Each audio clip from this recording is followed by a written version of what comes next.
మేము బతికేదే శ్రీరాముని నమ్ముకొని, మేము నమ్ముకునేది శ్రీ ఆంజనేయుని నమ్ముకొని, మేము ఉదయం నిద్ర లగిస్తే జై హనుమాన జ్ఞాన గుణసాగర జై కపిలి తిలోక ఉజాగర రామదూత రామ అంజనీ పుత్ర పవన మహావీర విక్రమ భజనకి అని హనుమంతుని తెలుసుకుంటాం.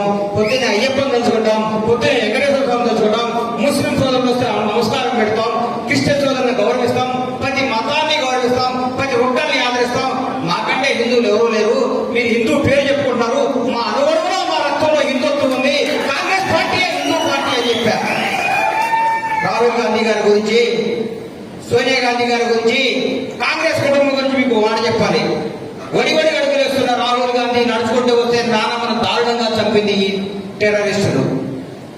బాధల్లో తట్టుకొని బయటకు వచ్చి కాలేజీ పోతుంటే అమ్మ ఫోన్ చేసి నాన్న సిపిఎం ముద్దరులో ముక్కలు ముక్కలకి చంపారని చెప్పింది. అన్ని కష్టాలు తట్టుకొని నిలబడ్డాడు రాహుల్ గాంధీ.